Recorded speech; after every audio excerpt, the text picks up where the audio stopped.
Goeiedag, dis Laurentia de Koek wat praat en ek lees vir ons vanoggend 'n stukkie uit 2 Korintiërs 12 vanaf vers 7 af. Dit is nou Paulus wat hier praat. Daarom, sodat ek nie hoogmoedig moet word nie, is aan my 'n doring in die vlees gegee, 'n boodskapper van Satan om my te kastei. 3 maal het ek die Here gesmeek dat dit my moet verlaat. Hy het egter vir my gesê, en dit was God se antwoord vir Paulus, my genade is genoeg vir jou, want my krag kom juis in swakheid tot volle verwesenliking. Daarom sal ek baie liewer oor my swakhede spog, sodat die krag van Christus voortdurend deur my kan werk, en dus verseker met my swakhede, beledigings, ontberings, vervolgings en benoudhede ter wille van Christus, want wanneer ek swak is, juist dan is ek sterk. So wat leer ons hier? Dat Paulus, wat 'n kragtige man van God is, wat voltyds vir die Here gewerk het, het vir die Here gesmeek om die doring in sy vlees weg te vat. En God het vir hom gesê, hy gaan nie dit doen nie. So baie keer in ons lewens smeek ons ook die Here om sekere dinge in ons lewens te kom verander, of sekere dinge in ons lewens te kom beter maak of reg maak. En hier kom God en hy antwoord vir Paulus en hy sê vir hom, ek gaan nie die doring in jou vlees, die moeilike goed waarmee jy gekonfronteer word, die omstandighede waarbinne jy miskien nou is, gaan God nie noodwendig vir jou wegvat nie. Want hoekom? Hy sê, want binne jou, my genade is vir jou genoeg. So God kom sê vir ons vandag, sy genade is vir ons genoeg. Met ander woorde, wat hy vir ons aan die kruis kom doen het, deur sy enigstebore seun te stuur om vir ons te kruisig te word. Hy sê, wat as jy my seun glo, dan het jy die ewige lewe. En my genade is dan vir jou genoeg. God het nie genade nie, want dan kan die genade ophou. God is genade en daarom kan die genade nooit ophou nie. Dit is wie hy is. En sy genade het hy eintlik al vir ons kom bewys deur sy seun se kruisdood. Dit was die grootste geskenk wat hy vir ons kom gee het. En daai geskenk is vir my asof hy vir ons kom sê, maar dit is eintlik genoeg. Al die ander goed wat jy bykry is eintlik 'n bonus. Want wanneer jy swak is, wanneer jy voel maar jy kan dit nie meer doen nie, wanneer jy voel dinge raak vir jou te veel, dan kom hy en sê, ek gee vir jou my krag, my opstandingskrag, wat my seun uit die doodheid laat opstaan het, is die krag wat reeds binne jou is, daai dunamiskrag. Hy sê, en ek wil vir jou leer om vanuit my krag te funksioneer. So God sê, wanneer jy eintlik swak is, dan besef jy eintlik hoe nodig jy hom het.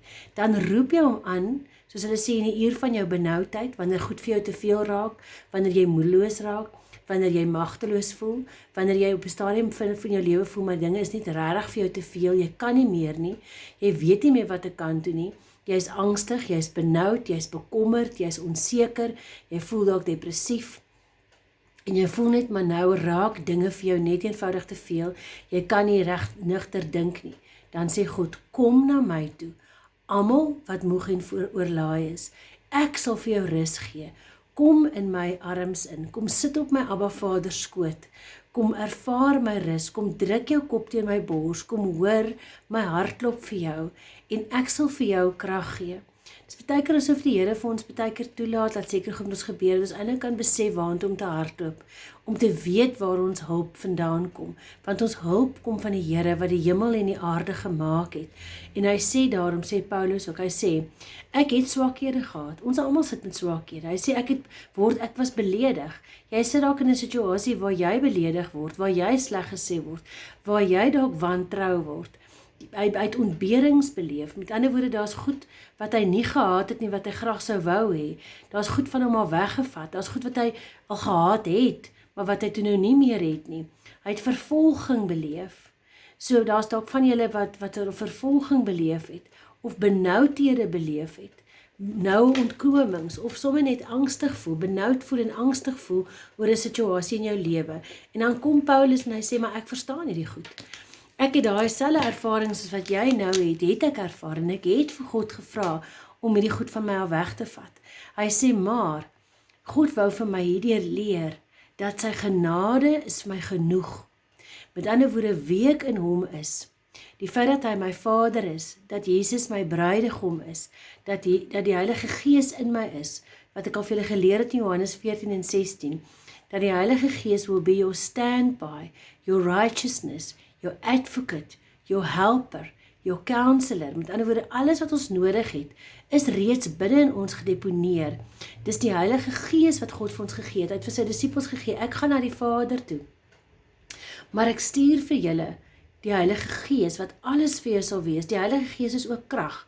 Dis die krag van die Heilige Gees, wat Jesus uit die dood uit opstaan het, en daardie krag is op hierdie stadium binne in jou, en dis asof die Here wil hê ons moet bewus raak van sy krag in ons, en daardie krag gebruik vir elke tree van die pad, wat ons stap, want wanneer ons swak is in die eie vleesmens, en ons gee alles oor aan God, dan kom die Heilige Gees en hy kom versterk ons en vernuwe ons in ons geesmens, sodat ons net kan besef, maar jy kon nie hierdie pad stap op jou eie nie, en daarom kan ons dan al die eer en al die lof en al die aanbidding aan die Here gee, want hy sê, ek sal daarom liewer op my swakhede roem, sodat die krag van Christus voortdurend deur my kan werk. So met die ander woorde, die oomblik wat jy weet jy swak, en jy weet, maar jy kan nie hierdie goeders nou doen nie, dan sê die Here, maar in my raak jy sterk.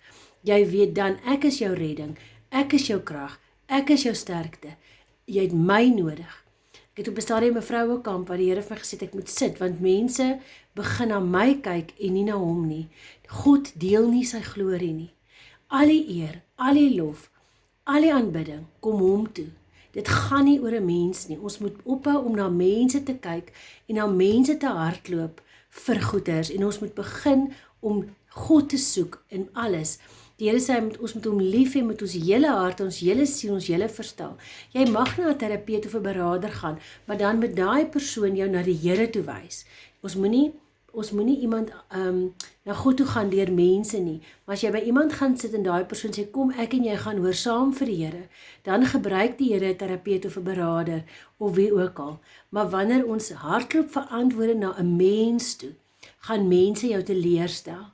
Want mense is feilbaar. Mense maak foute. En partykeer maak mense juist daai fout dat jy kan besef, maar dit gaan nie oor die mens nie. Dit gaan oor hoe God deur daai persoon werk. Want hier leer ons by Paulus wat 'n kragtige man van God was, sê, ek was 'n mens, ek het 'n doring in my vlees gehad, ek het foute gemaak, ek het die Here se hulp nodig gehad. Die Here het nie altyd vir Paulus sy sin gegee nie, maar hy het gesê, my genade is vir jou genoeg, my krag kom juis binne jou en deur jou tot volle werking, wanneer jy besef, dit gaan nie oor jou nie. Dit gaan oor wat God vir jou, in jou en deur jou wil doen. So my gebed vir jou vandag is dat jy sal besef dat God is saam met jou. Hy loop die pad elke dag saam met jou. Hebreërs 13 vers 5. Hy sal jou nie, maar nooit verlaat nie. Hy sal vir jou wonderwerke laat plaasvind, dan weet jy dis hy. Hy sal vir jou kan gesond maak, dan weet jy dis hy. Hy kan 'n klomp wonderwerke vir jou doen, dan weet jy dis hy. So ek bid regtig nou vir jou, dat sy krag tot volle werking sal kom, en dat jy sy krag sal beleef, en dat jy sal sê, dit is die Here. Dit is die Here wat hierdie verlossing vir my gebring het. Dis die Here wat hierdie wonderwerke in my lewe laat plaasvind het. Dis die Here wat my gesond gemaak het. Dis die Here wat my gered het. En dis die Here wat my beskerm. So dat ons duif oë sal hê, enkel visie, met ons oë net op God gerig. En mag jy dan, ek sluit hierdie woorde af, mag jy vir altyd onthou, God se genade is vir jou genoeg. En sy krag kom juis tot volle werking, wanneer jy swak is. Wanneer jy jou hand uitsteek en sê, Here, kom help my, dan kom hy met sy reddende regterhand, en hy trek jou partykeer uit daai omstandighede uit. Hy gee vir jou rus, hy maak jou hoof vet met olie, dat jou beker sal oorloop, en ek verklaar Psalm 23, dat net goedheid en guns jou sal volg, elke dag van jou lewe. Mag hierdie boodskap vir jou geseënd wees. Bid hierdie boodskap vir jou, in die naam van die Vader, en die Seun, en die Heilige Gees. Amen. Totsiens.